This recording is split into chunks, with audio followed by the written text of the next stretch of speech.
Hi everyone. మీ పిల్లలు vegetables తినడానికి మారం చేస్తున్నారా? వెజిటబుల్ కర్రీస్ మీ పిల్లలకైతే తినిపిస్తున్నారా? తినట్లేదంటే ఈ వీడియో చూడండి.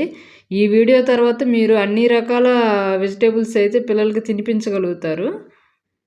వీడియో ఖచ్చితంగా చూడండి చివరి వరకు. అన్ని రకాల వెజిటబుల్స్ పిల్లలకి ఎలా పెట్టాలో ఈజీగా చూద్దాం. నేను ఇక్కడైతే సొరకాయతో చూపిస్తున్నాను. ఈ సొరకాయ కాకుండా బీరకాయ కానీ, వంకాయ కానీ, దోసకాయ కానీ ఏదైనా మీరు ట్రై చేసుకోవచ్చు. ముందుగా అయితే ఒక గుప్పుడు కందిపప్పునైతే తీసుకోవాలి. మనం మెయిన్గా ఇప్పుడు వెజిటేబుల్స్ పిల్లలకి ఎక్కువగా పెట్టాలనుకుంటున్నాం కాబట్టి కొంచెం కందిపప్పు థిక్నెస్ కోసం అయితే కందిపప్పు తీసుకుంటున్నాను. ఇక్కడైతే సొరకాయని నేను పీల్ తీసుకొని పెట్టుకున్నాను. అలానే 3 టమాటాలు అయితే తీసుకున్నాను. ఈ టమాటాలు ఇవన్నీ కందిపప్పులో వాష్ చేసుకొని కట్ చేసుకొని చిన్న చిన్న పీసెస్గా తీసుకోవాలి. నేను ఇక్కడైతే పచ్చిమిర్చి యూజ్ చేయట్లేదు. పిల్లలు కొంచెం పచ్చిమిర్చి వేసినా కారం అంటారు. దానికి బదులు మనం రెడ్ చిల్లీ పౌడర్ అయితే యూజ్ చేసుకోవచ్చు. ఇప్పుడైతే మనం మీడియం ఫ్లేమ్లో 3 విజిల్స్ అయితే రానివ్వాలి.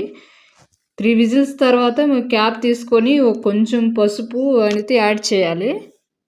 అలానే రుచికి సరిపడా సాల్ట్ మీ పిల్లలు తినే కారాన్ని బట్టి వేసుకోండి. నేనైతే ఇక్కడ 1/2 స్పూన్ అయితే కారం వేస్తున్నాను. మీ పిల్లలు కొంచెం ఎక్కువ తినే వాళ్ళైతే ఇంకొంచెం యాడ్ చేసుకోవచ్చు. ఇలా మెత్తగా అయితే పప్పు ఎండిపోయినట్టు మొత్తం పీసెస్ పిల్లలకి కనిపించకుండా పీసెస్ లాగా లేకుండా మొత్తం మెత్తగా అయితే చేయాలి. ఇప్పుడైతే మనం దాన్ని పోపు వేసుకుందాము. దీనికోసం 3-4 వెల్లుల్లి, అలానే కొంచెం కరివేపాకు, ఒక 1/2 ఆనియన్, 2 ఎండుమిర్చి అయితే తీసుకోవాలి. అలాగే పోపులతో పాటు నేను ఇక్కడైతే ఇంకో బౌల్ అయితే పెట్టుకున్నాను పోపు కోసము. ఇది పిజియన్ స్టీల్ కుక్కర్ అండి. ఇదైతే ఎక్కువ యూజ్ చేస్తుంటాను నేను.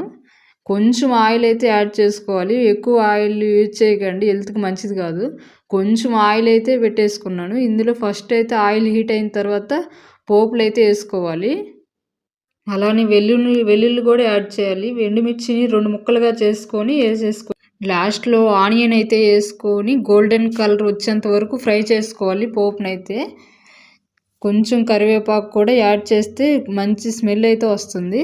అంతే అండి. ఇప్పుడైతే మనం కొంచెం 2 స్పూన్ల చింతపండు పులుసునైతే మనం స్మాష్ చేసి పెట్టుకున్న సొరకాయలో అయితే వేసుకుంటే మంచి టేస్ట్ అయితే వస్తుంది. ఇప్పుడు ఆ సొరకాయనైతే ఇంకా ఈ పోపులో వేసేసుకొని 2 మినిట్స్ లో ఫ్లేమ్లో ఉంచేస్తే సరిపోతుంది. ఇంతే అండి, రెడీ అయిపోయింది. పిల్లలు అయితే ఇష్టంగా ఇది పప్పులానే తినేస్తారు. మనం ఇది సేమ్ పప్పులానే, కాకపోతే కందిపప్పును తక్కువ